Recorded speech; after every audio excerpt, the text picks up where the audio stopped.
Héron Watches is back on the Clockfibber channel. We have gotten to try yet another one of their creations. Let's take a closer look at what we have inside the box.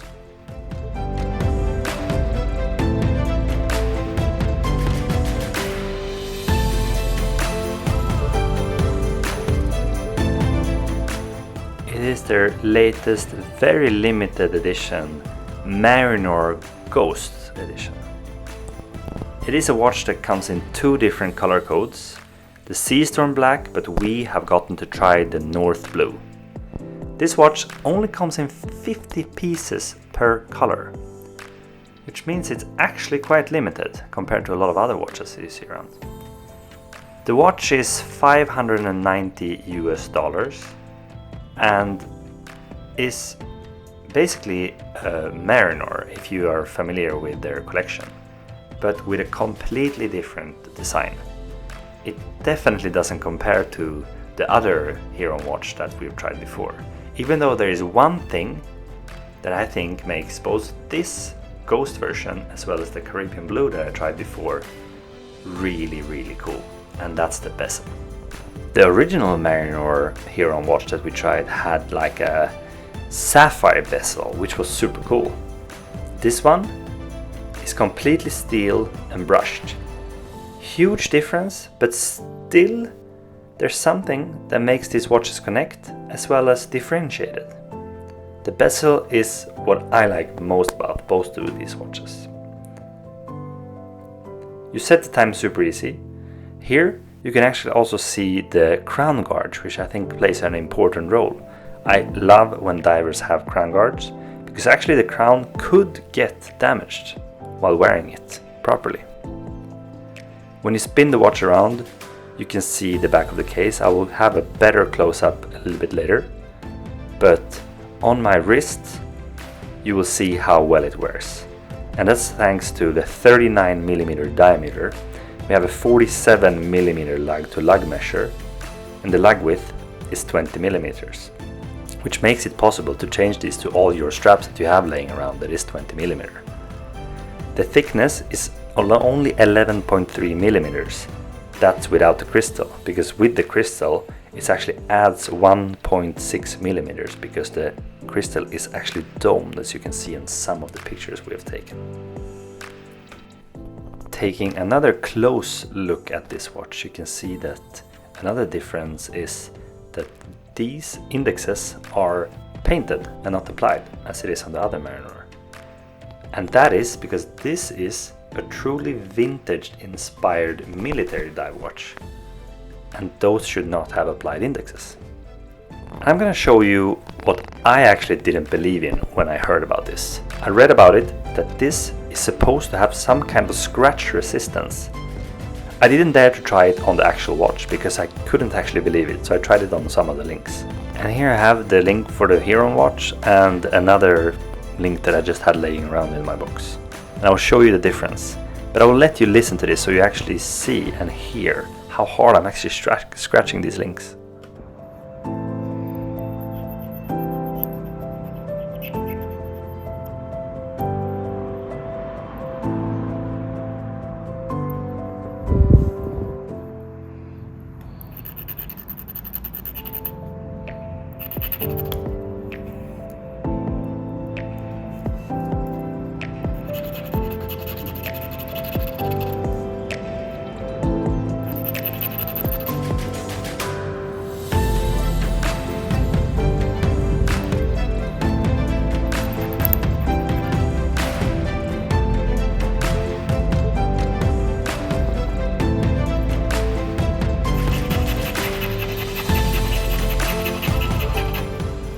As you see and heard, I've scratched quite hard, but still, there's nothing on the bracelet.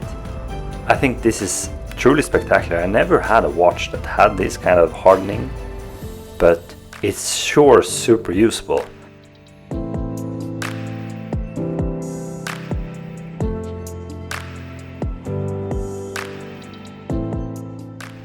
It also shows here on the link. This is a review piece. It's been around the world to a lot of different YouTubers, but there's basically not a single scratch, and usually these can come quite beaten up.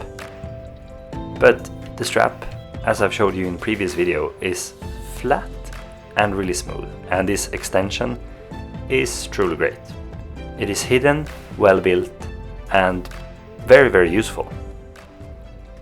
And to my favorite part of every single review video I do, when I have the head of the watch without this strap. Here you can really see the watch and the case. You can see the lugs are decently sized. You can see the dial and the bezel and how well it matches. I'm also going to show you the backside. This is also very military inspired. Very sleek, not much information. Quite stealth, to be honest, just like the case and the dial and the bezel. I think stealthy is the word to describe this watch. It is very discreet, but very cool. Very vintage inspired, but still super robust. Also, I have to show you how quick and easy you can just put the strap on. It was a little bit hard for me to catch on to the spring bars here, but when you get hold of them, it's super easy to put it back. And just to do it on the other side, it's usually not that much harder, that one. So just in a couple of seconds I can get it from only having the watch on the just head separated to the strap to my wrist, which I think is great. And then you can really try it, since you have these 20mm lugs. You can use all the straps that you have laying around, which is perfect. And with this said, we're wrapping up this video with a video how it looks outside in daylight. It almost looks even more stealth, but the color pops a little bit better in the daylight. With this said, we want to thank you a lot for watching. Give us a thumbs up if you like it, and also let us know, have you tried Heron and what do you think about them?